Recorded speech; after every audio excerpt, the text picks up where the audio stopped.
The little engines were busy clearing their railway of leaves and broken branches. Peter, Sam and Rusty often worked together. One day, Rusty helped Peter Sam to a water tower, and once there, whistled goodbye. Peter Sam felt much better after his long drink, but the trucks were bored. They giggled. Their loads were heavy and the couplings old. One snapped. Shouted the trucks. A sign read, "Slow, steep bends a ravine ahead," but the silly trucks never saw it. Then it was too late. Peter Sam arrived at the scene of the disaster. His driver sighed. And he was. Duncan was delighted with Peter Sam's dilemma. Snapped Rusty.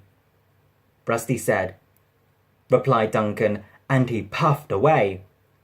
This gave Peter Sam's driver an idea.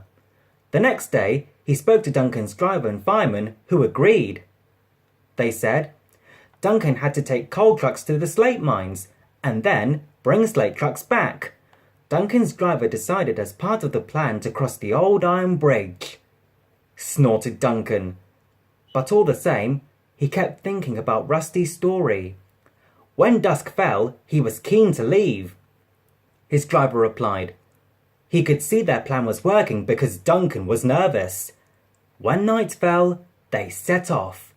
The moon was full, and the mists were rising around the old iron bridge. Duncan whistled, and the sound echoed everywhere. Then ahead, he saw flickering lights.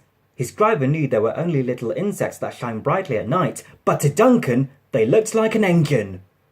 Next, his driver secretly threw a rock from the cab into the ravine below.